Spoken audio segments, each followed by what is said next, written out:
Mình chắc ao nha. Mơ thử ạ. Mơ. Kích. Không học ra là bao hai ly một câu rồi mới cắt thịt đậm trắng nè. Đậm muối rồi mình lên nè. Biết ngay nhát ơi. Nhắm á.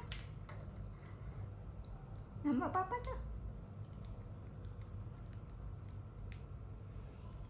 Rồi ai? Anh thấy chồng. Anh dám. Nào. Đây, bên đây lắm á. Thấy chồng. Tắt ba xe ngọt rồi.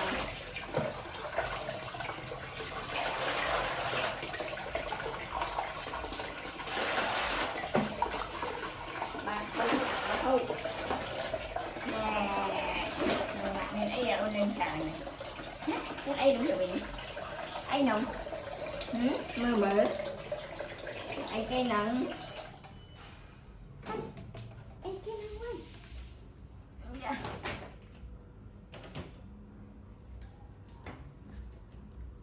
Nè, chói. Chói tê mơ ăn của mình. Như tắt nằm ở người.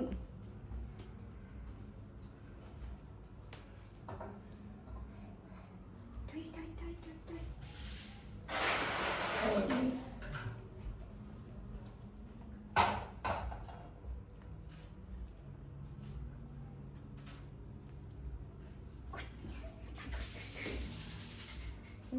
Như sai đi.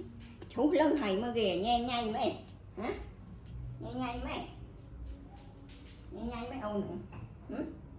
Rồi mới chắc không nhai. Mà step xem.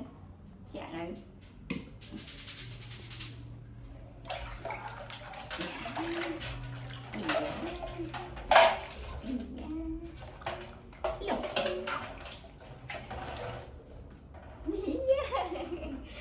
Chuyện là hoạt chào là mở ra phung ấy các bác khôi nhà chưa vì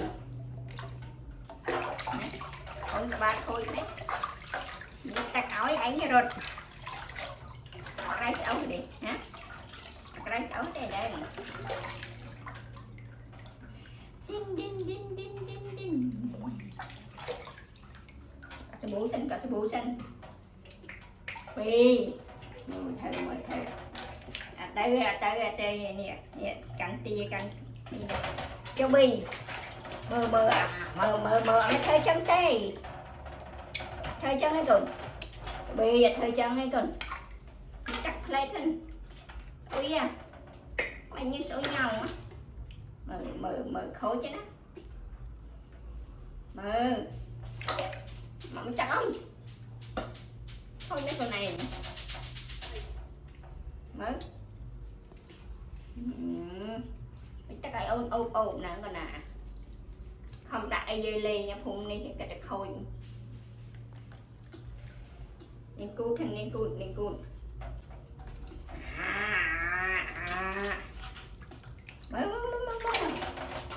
cho bình thấy dẫn rồi thấy chấn rồi cho bình ba thôi chứ mày dừng sự thời cho thời chân đi một chắc xanh nó xem anh nhìn chơi với chân này không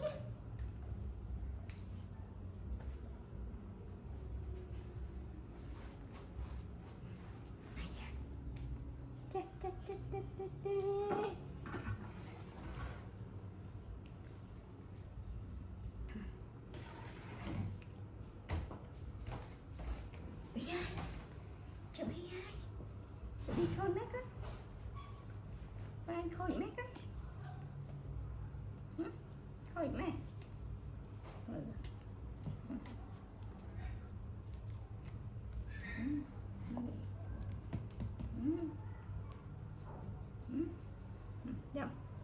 dạ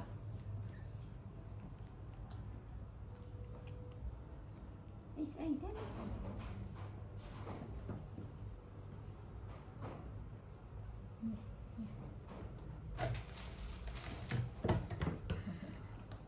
Này, chụp luôn thân.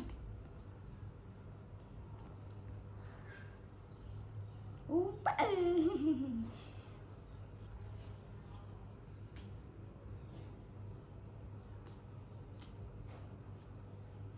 Này nó nè. Chăm mặn plate. Chăm mặn plate, mặn thì vô là mà bảo sợ chứ. Bảo sợ chứ.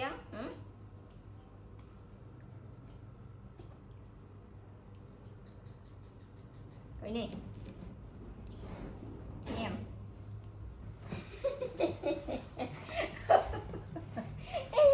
lấy cái đau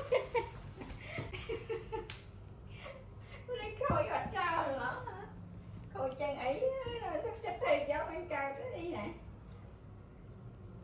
đau mũi bên á có ấu ra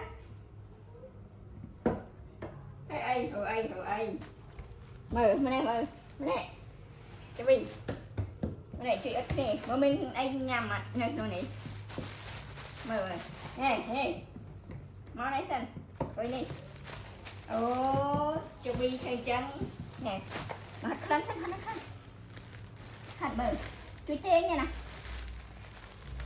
này hạt khăn mà nè hạt mới là lạnh đến lấy nhá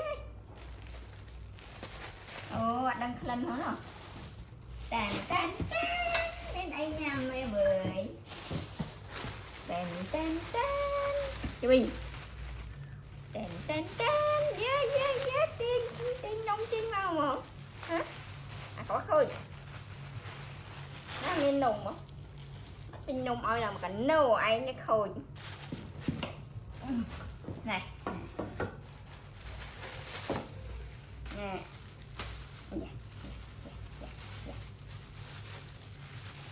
nhà món nhé nhà món mà tu không đặt lên club